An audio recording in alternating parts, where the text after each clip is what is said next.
Hello, I'm Hannah, and after listening to a lecture from Christian Pratt, I learned more about delivering sheltered instruction. And she first shared a spider map of the learner in the center, and then surrounding there were the different levels of support and challenges. And so when combining high support with low challenge, it will equal a comfort zone for the learner. And then when combining low support and low challenge, it will create boredom for the learner. And then when combining low support and high challenge, it will create frustration within the student. And then when you combine high challenge with high support, it equals a safe learning engagement zone, and that's kind of where we want to be at. And so this was a good base to understand what approaches are appropriate for each student. And then the different models that I learned about was first the SIOP model, which is Sheltered Instruction Observation Protocol, and this is where students learn the content through both languages, and students can grasp the content equitably. And the CALA model is the next one, which is the Cognitive Academic Language Learning Approach, and this focuses on both content and language development with precise language instructions that meets the students where they're at and meets their needs and understanding. And then the GLAD model is the Guided Language Acquisition Design, which incorporates differentiated instruction strategies depending on the student, with also a guided oral practice. And this could use maybe the gradual release of responsibility. And then the last model is the Specially Designed Academic Instruction in English model, and this focuses on introducing and delivering the content through sensory learning and contextualizes the content. And so I think the SIOP and CALA models are most alike because they both value the integration of content and a language-based learning. And they have just clear goals of that lesson with content and language goals and targets.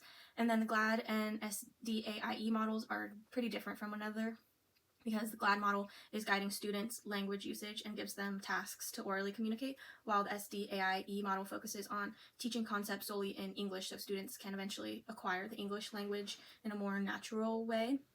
And I believe the SIOP and GLAD model can be the most effective for our emergent bilingual students because we are giving them content-rich instructions, but also working with their language needs so they're not left behind. And then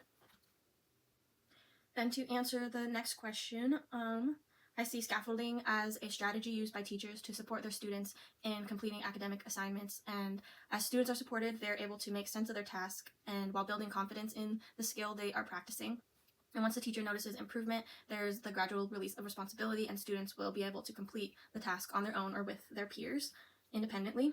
And some examples of scaffolding are sentence starters, visuals, graphic organizers, modeling, front loading, and going over smaller parts of the task at a time.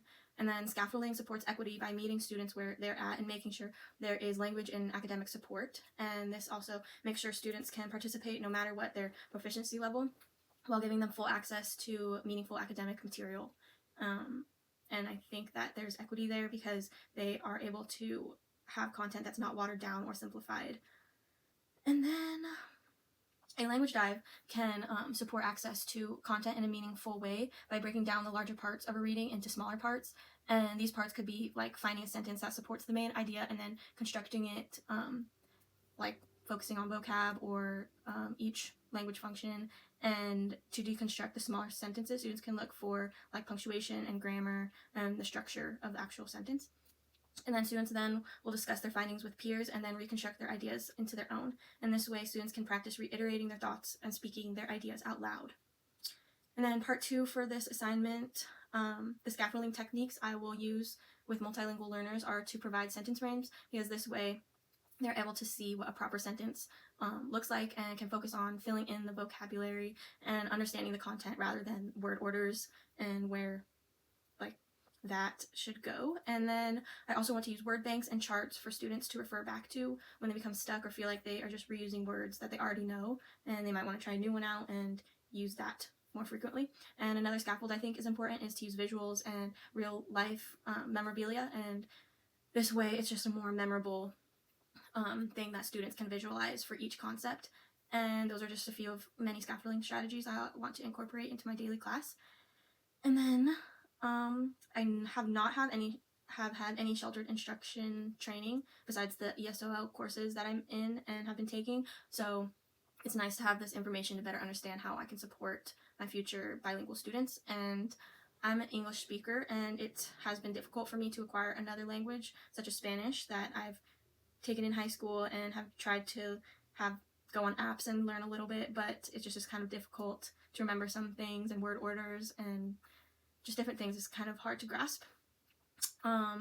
So I know how difficult it can be to learn English and be surrounded dominantly by English speakers. And I believe the model that best meets my instructional goals is the SIOP model, because it is based on setting both language and content goals for the lesson while also building on students' background knowledge.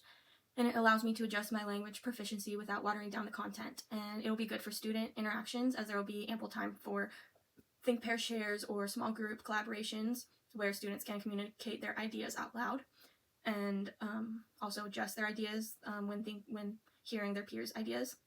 And then when the lesson's over, I'm able to assess and then adjust the levels, and depending on what worked well, and then apply that to my next lesson.